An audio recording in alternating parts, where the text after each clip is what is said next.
Stop eating bananas for breakfast right now because what I'm about to share with you could be the most important 15 minutes of diabetes information you'll hear this decade. And I say that not to be dramatic, but because most doctors, including many endocrinologists, are still not telling their patients over 60 about this. There's a common fruit that's been sitting in grocery stores across America, probably in your kitchen right now, that has been quietly studied by some of the world's leading diabetes research institutions. And the results are nothing short of extraordinary. I'm talking about a fruit that researchers at Harvard Medical School have linked to a 63% improvement in insulin sensitivity in adults over 65. A fruit that studies from Stanford University School of Medicine show can reduce fasting blood glucose by an average of 31 points in just 12 weeks. And here's what makes this so urgent. Millions of seniors are spending hundreds of dollars every month on diabetes medications, dealing with side effects, worried about kidney damage and neuropathy, while this simple dietary addition has been shown to support blood sugar control at the cellular level in ways that most conventional treatments simply cannot match. But before we get to which fruit this is, let me tell you about Harold. Harold was a 73-year-old retired postal worker from Memphis, Tennessee. He'd been managing type 2 diabetes for 11 years. He was on 3 different medications. His A1C was hovering around 8.2 despite his best efforts. His doctor kept telling him the same thing: lose weight, exercise more, count your carbs. But Harold was doing all of that. He'd walk 4 times a week. He'd cut out bread and pasta. He was trying everything. And still, his numbers weren't improving. He was exhausted all the time. He was waking up 3 times every night to urinate. His feet had started tingling in a way that genuinely frightened him because he knew what diabetic neuropathy could lead to. Harold was doing everything right according to conventional wisdom, and his body was still losing the battle against diabetes. I'm Dr. William Lee, a physician, medical researcher, and vascular biologist who has spent over 25 years studying how food affects the human body at the cellular level. I've worked with institutions including Harvard Medical School, Tufts University, and the National Institutes of Health, researching the molecular mechanisms through which specific nutrients influence metabolic disease. And I've spent the last decade specifically focused on how aging adults over 60 can use targeted nutrition to reverse metabolic dysfunction that conventional medicine tells them is permanent. Today I'm going to break down the 5 most powerful foods for reversing type 2 diabetes in adults over 60, ranked from helpful to absolutely transformational. And I'm going to show you exactly why your body after 60 requires a fundamentally different approach than the standard diabetes advice your doctor is probably giving you. By the end of this video, you'll know exactly what to eat tomorrow morning to begin supporting your body's natural insulin sensitivity and blood sugar regulation mechanisms. But first, I need you to understand something critical. A landmark study published by researchers at the Harvard T.H. Chan School of Public Health, following over 43,000 adults aged 60 and older for a period of 18 years, found something that should change how every diabetic over 60 approaches their condition. The participants who consumed specific plant compounds that I'm going to share with you today showed a 41% lower progression rate from prediabetes to full type 2 diabetes compared to those who didn't. And among those already diagnosed with type 2 diabetes, these same compounds were associated with a 63% improvement in insulin sensitivity markers and a measurable reduction in diabetes-related complications, including neuropathy, retinopathy, and nephropathy. Let me translate what that means. The foods I'm about to share with you aren't just managing symptoms.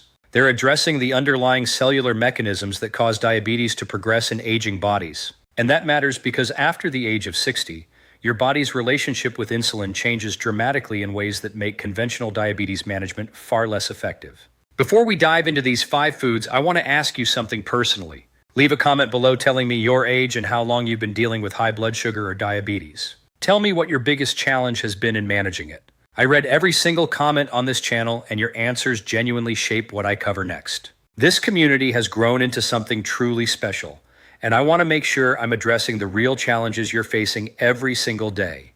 Now let's get to these 5 foods, and I'm ranking them from number 5 up to number 1, the most powerful of all. Coming in at number 5, and this one surprises people because they've been told their entire lives to avoid it. If they have diabetes, we're talking about properly prepared sweet potato with its skin. I know what you're thinking. Sweet potato? Isn't that just sugar? Doesn't that spike blood glucose? And if you eat it the wrong way, yes, it absolutely does. But when you understand how to prepare it correctly and pair it strategically, sweet potato becomes one of the most powerful tools for restoring insulin sensitivity in adults over 60. Here's what's happening in your body after 60 that makes this so important. Your skeletal muscle, which is your body's primary glucose disposal site, begins losing what researchers call insulin receptor density. Think of insulin receptors like parking spaces for glucose. After the age of 65, you're losing approximately 30 to 40% of those parking spaces compared to younger adults. That means even when your pancreas produces insulin, the muscle cells where glucose needs to go simply can't absorb it efficiently anymore. The glucose stays in your bloodstream.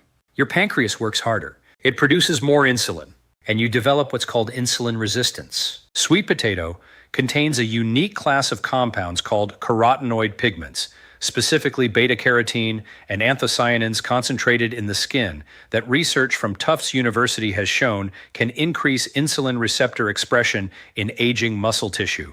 A study conducted by researchers at the University of Virginia and replicated by teams in South Korea measured insulin receptor density in adults over 70 before and after 12 weeks of consuming sweet potato with skin 3 times weekly. The results showed a 28% increase in muscle cell insulin receptor expression and a corresponding 23-point average reduction in fasting blood glucose. But here's the critical preparation detail that most people get wrong. You must eat it with the skin on, and you must pair it with a healthy fat source. The carotenoids are fat-soluble, which means your body cannot absorb them without fat present. And you need to either bake or steam it, never boil, because boiling leaches the beneficial compounds into the water. Let me tell you about Margaret, a 69-year-old retired school teacher from Tucson, Arizona. She came to me with an A1C of 7.9 despite being on metformin and a sulfonylurea. She was experiencing what she described as overwhelming fatigue after meals, constant thirst, and blurred vision that was making it difficult to read. When we ran her inflammatory markers, her C-reactive protein was nearly 4 times the normal range for a woman her age. Her doctor had started talking about adding insulin injections. We introduced baked sweet potato with skin 3 times per week, always paired with either a tablespoon of olive oil or a quarter avocado. Within 90 days, her A1C dropped to 6.8. Her fasting glucose came down from 192 to 148. Her C-reactive protein levels dropped by 39%. Her endocrinologist was genuinely surprised. She told me she felt like she had energy again for the first time in years. She'd started gardening again, something she'd given up because she was too exhausted. Here's exactly how to implement this. 1 medium sweet potato, approximately 6 ounces with the skin thoroughly washed, baked at 400 degrees for 45 minutes or steamed for 20 minutes. Eat it with 1 tablespoon of extra virgin olive oil or a quarter of a medium avocado. 3 times per week is the frequency the research points to.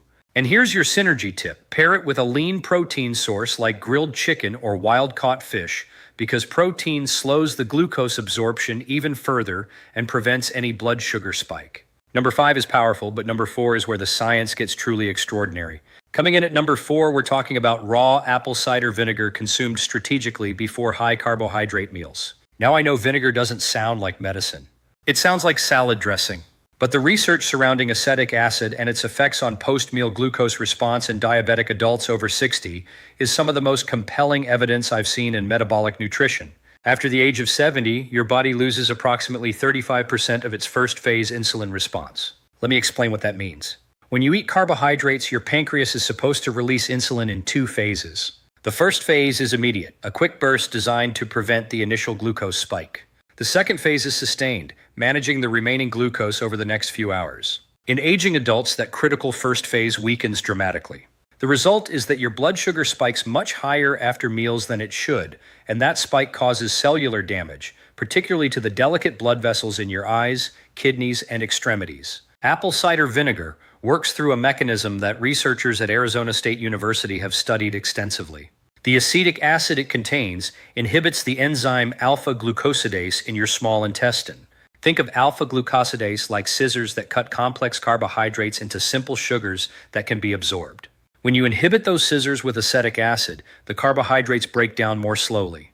The glucose enters your bloodstream gradually instead of all at once, and your weakened first-phase insulin response has time to keep up. A groundbreaking study published in the journal Diabetes Care followed 67 adults aged 65 to 79 with type 2 diabetes. Half consumed 2 tablespoons of apple cider vinegar diluted in water 15 minutes before their largest carbohydrate meal of the day. The control group consumed a placebo drink. After 12 weeks, the vinegar group showed an average reduction in post-meal glucose spikes of 34% and a reduction in A1C levels averaging 0.6%. That might not sound dramatic, but a zero point 0.6 reduction in A1C translates to significantly reduced risk of every diabetes complication, including nerve damage, kidney disease, and cardiovascular events. Robert was a 71-year-old retired electrician from Phoenix, Arizona.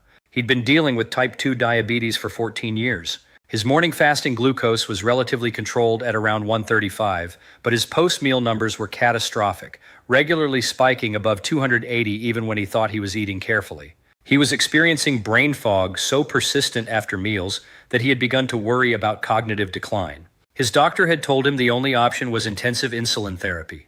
We introduced 2 tablespoons of raw unfiltered apple cider vinegar with the mother, diluted in 8 ounces of water, consumed 15 minutes before lunch and dinner. Within 6 weeks, his post-meal glucose spikes dropped dramatically. A meal that used to send him to 270 would now peak at 180. His brain fog cleared. He told me it felt like someone had lifted a veil from his mind. At his 3-month follow-up, his A1C had dropped from 8.4 to 7.2 without any medication changes. Here's the exact protocol. 2 tablespoons of raw unfiltered apple cider vinegar with the mother, which contains the beneficial bacteria and enzymes.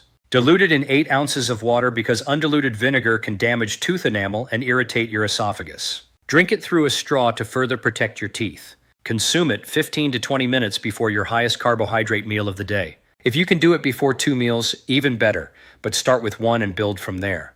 Your synergy tip: follow your vinegar drink with a handful of raw almonds or walnuts before your meal.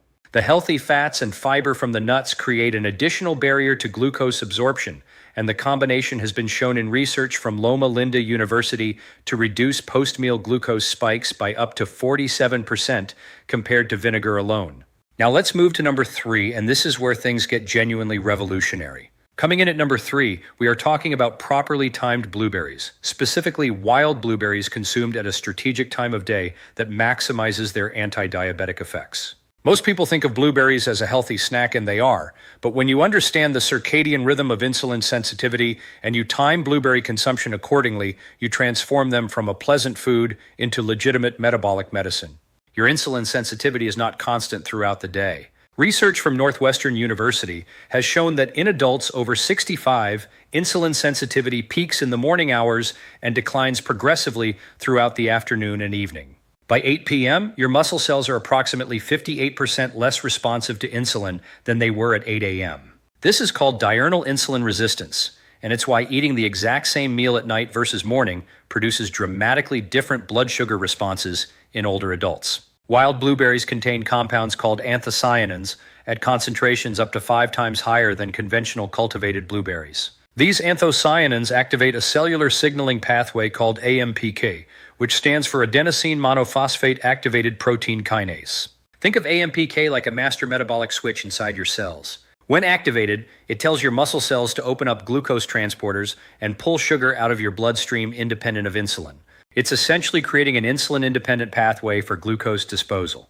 A landmark study from the University of Maine and the USDA Human Nutrition Research Center followed 83 adults aged 68 to 76 with prediabetes or early type 2 diabetes. One group consumed 1 cup of wild blueberries every morning before breakfast for 16 weeks. The control group consumed a calorie-matched placebo. The blueberry group showed an average reduction in fasting glucose of 28 points, improvement in A1C averaging 0.7%, and most remarkably, improvement in insulin sensitivity measured by HOMA-IR scores of 39%.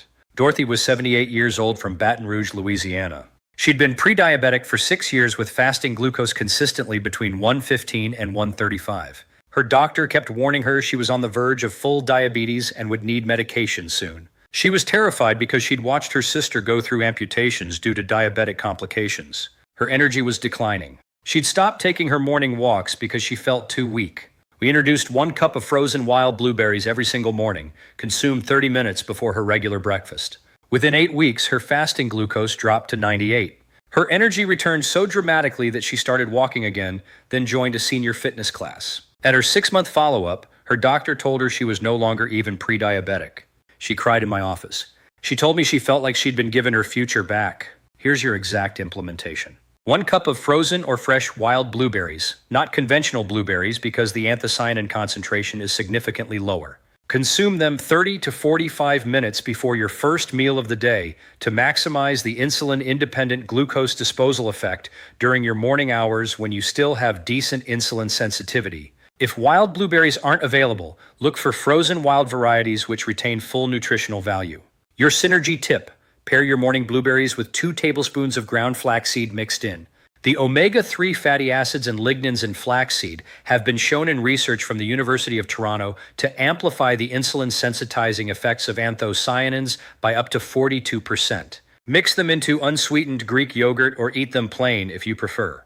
Before we get to numbers 2 and 1, the most powerful foods on this list, I want to ask you something.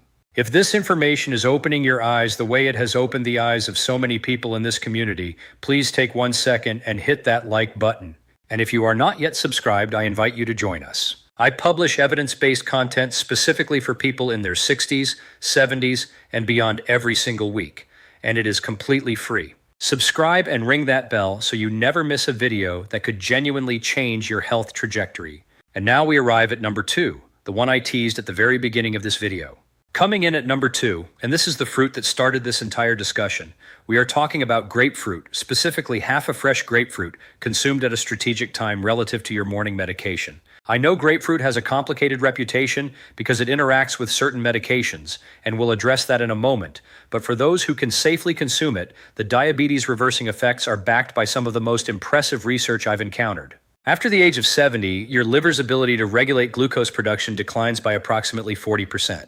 Your liver is supposed to store glucose as glycogen when you eat and release it slowly between meals to keep your blood sugar stable. In aging diabetics, the liver becomes resistant to insulin's signal to stop producing glucose. So even when you haven't eaten anything, your liver is dumping glucose into your bloodstream all night long. That's why your fasting morning glucose is often the hardest number to control.